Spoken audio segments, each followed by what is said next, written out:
A little too Krusty the Clown there.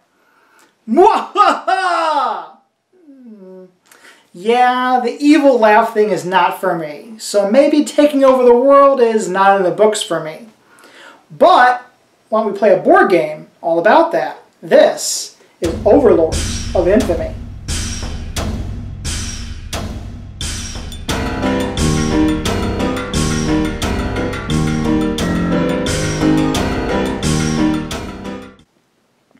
In Overlords of Infamy, you are an overlord working your way towards domination.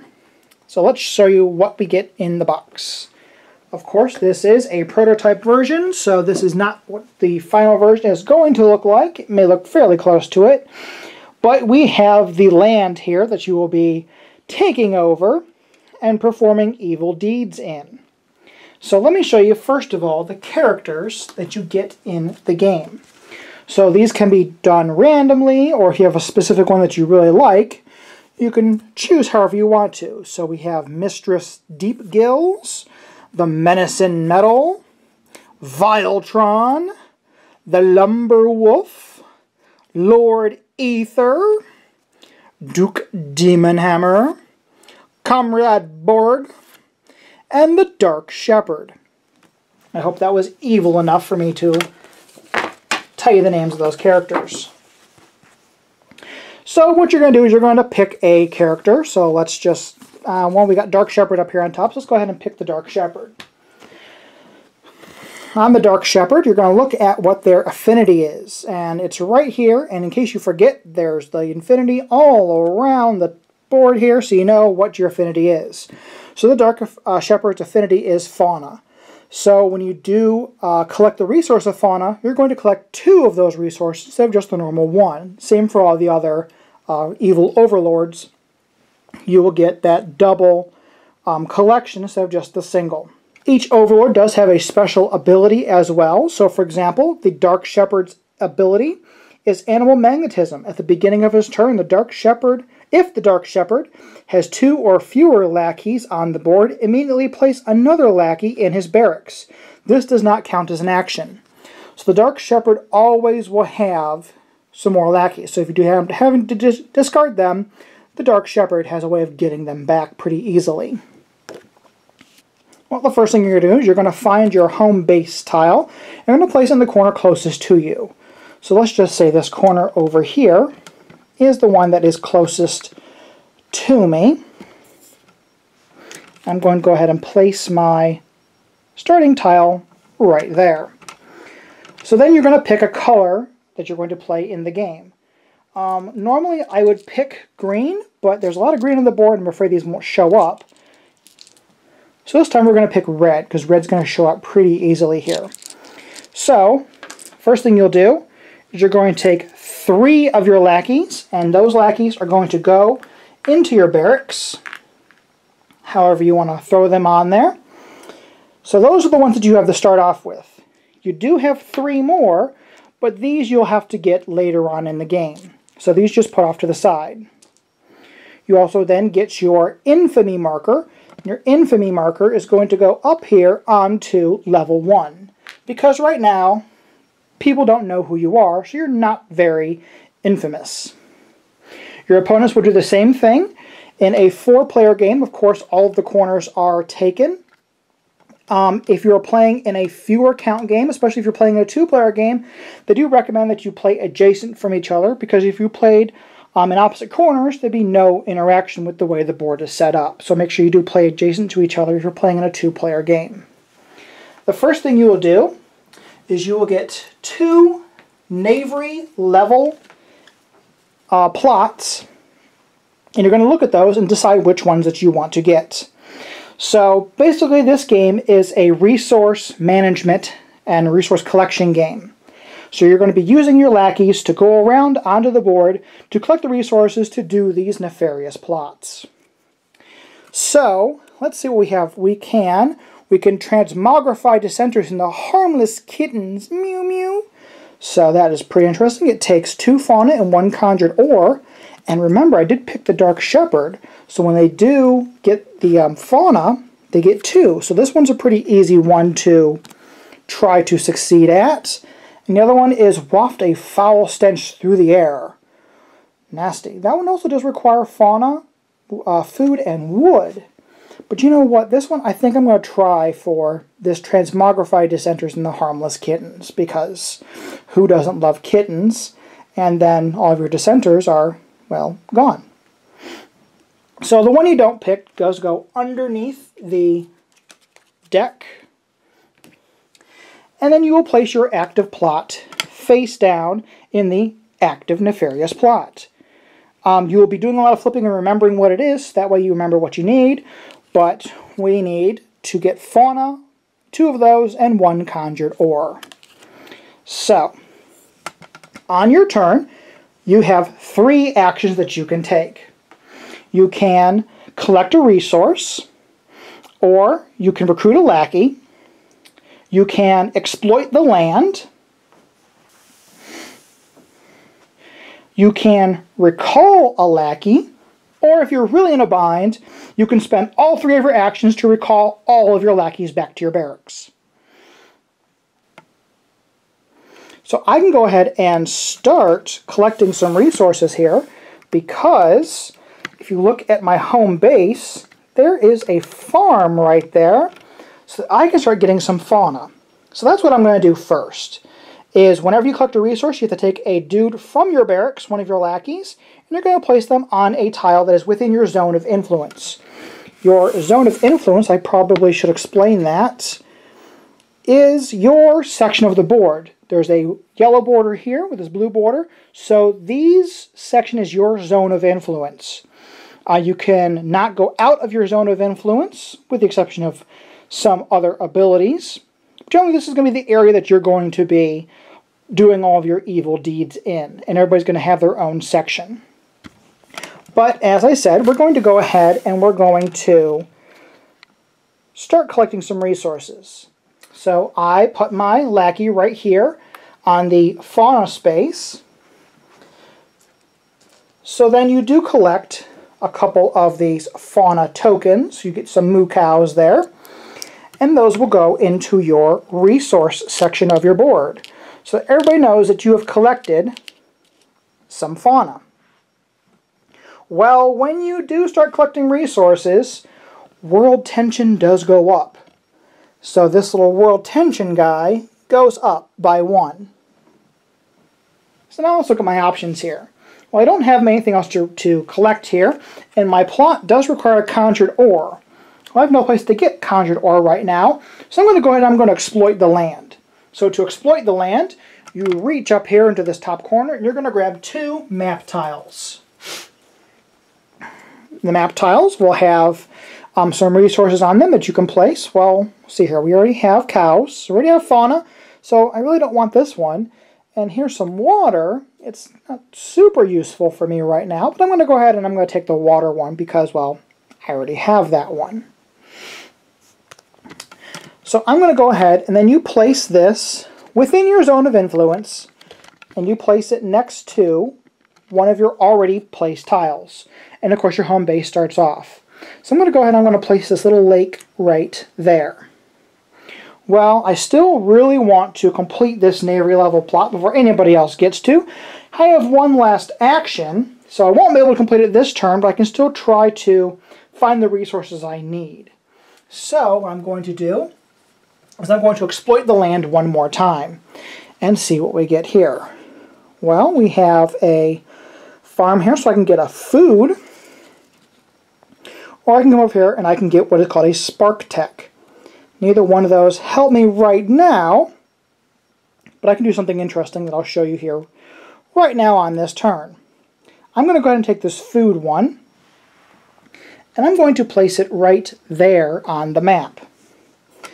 Placing it right there now attaches me to this contested area. So the contested area is an area that either myself or the player that is above me, they can harvest resources from. But it is contested, so it is very close to your opponent, and it is very risky to go into that area. So then my turn is over with. All of my opponents will take their turn, And now it is my turn again. So, looking at what I have here, is I have my dude over here in the fauna space. I could recall him, but I still got 2 guys in my barracks. So I'm going to take one of my guys from my barracks, first of all, and since it is attached to now all the lands that I have already exploited, I can go ahead and I can go into this area here, and I can get the conjured ore that I need to complete my nefarious plot. So I will get my conjured ore. I will place that into my resource slot. Remember, when you do so, world tension does go up by 1. And then I now have all of my stuff that I need to complete my plot here. So I will take my resources, I will put them back into the general supply, and then in your best Overlord voice, you will read your nefarious plot. So I am now going to transmogrify dissenters into harmless kittens. That's still too Krusty the Clown. I'm sorry, guys. So wouldn't it be great if they're all allergic to themselves? Well, that would be horrible. But good for me, because, well, they're all kittens now. So, as you see in the bottom of this, the misery points are 3. So you place this into your completed area, and I now have 3 misery points towards the end of the game.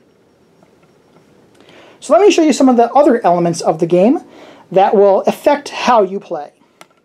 First of all, I don't know if you noticed that this little hero dude here is sitting here in this little area. So he is here in what is called the Kingdom of Good. The only way for you to have access to the Kingdom of Good is to have your tiles touch the blue area of the board. So right now, even though I am touching the yellow area here, I still can't go into the Kingdom of Good until I build over in that way. In the Kingdom of Good, there are special items that you can get here, and there are special cards for those items, and those items are needed to do the higher plots, such as villainy and domination. Oh, something I did forget to do. When you complete a plot, when you complete a knavery level plot, world tension does go up by 1. Also, your infamy tracker goes up by 1. When your infamy tracker does go into the blue area, you are then able to start doing villainy, which are a little bit harder to do. They require more resources. So, for example, here we can reverse the polarity of good luck, which requires 3 scrap, 2 spark tech, and a coiled clockwork contraption. Well, the coiled clockwork contraption is right here in the area of good here, and the clockwork is right there. So I do have to be on the blue to even get the clockwork contraption. But as you see, it is worth 14 misery points. So it's really hard to get, but 14 misery points is really a lot of points to have towards the end of the game. And then once you're super infamous, you get up into the 5s, then you can start doing the domination. So an example of the domination would be blow up the moon. Super evil. As you can see, this is harder to get. This is worth 18 points. So it is pretty evil. Domination is definitely the highest of the high. You're going to be doing some pretty evil things, even though I think maybe even some of the cards in the villainy might be a little bit more evil than this. This is still, you know, world domination caliber. But the areas on the world tension here, as you can see, there are these places with these shields. These shields are for your opponents. When it is their turn, if the previous player has landed on or passed any of the shields on 3, 6, or 9, they get to roll a d4. And then this little hero guy gets to move around and start mucking up your plans. So you'll roll that d4, and oh look, he can go 4 spaces. So he can go boom, boom. He can go up to that many spaces, doesn't have to do the whole thing. And he can go ahead and he can arrest this guy. And when you arrest him, he goes out of the game. Also on the world tension, you're going to see a number 10. Once world tension gets to 10, you pull one of these world event cards. And these usually affect all players, or a select few of players. But for example, this world event is Washed Out Roads. All overlords receive 2 water resources. Lackeys cannot be recalled during each overlord's next turn. So you can't recall anybody, but hey, look, you get free water. That is actually pretty cool. So there's some give and some take with these. Sometimes they're good, sometimes they're bad, sometimes they're a mixture like this one. You're going to play to so many world events depending on the player count. Once those world events have happened, you go ahead and you score up the game. So when you score up your game, you're going to add up all of the plots that you have successfully completed. Then you're going to go ahead and look at your portion of the map. And you're going to get 1 point for every lackey that you have on the board and in your barracks. You will get a half a point for every resource that you have, or you get 1 point for every 2 resources that you have. Then you're also going to get 2 points for any of the relics that you have. So if you do have any of the relics that you have not used, you get 2 points for those. One last thing that you can do is after you've taken your actions, there is some espionage that you can do. If you have 1 lackey in your barracks, you can view the nefarious plot of somebody that you share a contested area with. So if my opponent has access to this contested area and I have access to the contested area, we can start doing some espionage against each other. So you can glean intel, you can find out what kind of nefarious plot they are trying to do. You can infiltrate. So you can go ahead and take one of your lackeys and you can put it into their area and gain that resource. That will actually clog up a space for them, because when a lackey is on a space, you cannot gain the resource of that until you recall him and put him back out. And of course your opponent can't recall your own lackeys. There are some more acts of espionage that you can do in the game, but I'm not going to get into those. But this game is a lot of fun, especially when you complete your nefarious task and you do those in your evilest of evil voices. Then you can do something like, "Ha-ha, I have applied squeakiness to chairs! Ha-ha!" And maybe me not so evil, but some of the other players, they were having a blast trying to be evil. So if this game does interest you at all, please check out the link below. I'm going to have information about their Kickstarter. As soon as I get that information, September 1st, I believe, is when they're going live. Actually, disregard that information. The Kickstarter for Lords of Infamy is actually going to be happening in mid-October now. So look for the links and information. Once I have that information, I'll be definitely posting it on social media and in the link down below. So again, look for this game in mid-October, not September 1st. So definitely please check them out on Kickstarter. I do endorse this game. Please check it out. Give them some money. Get this game made. And as always, thank you for watching. Please do not forget to share, like, subscribe, and support Cloak and Meeple. Thanks.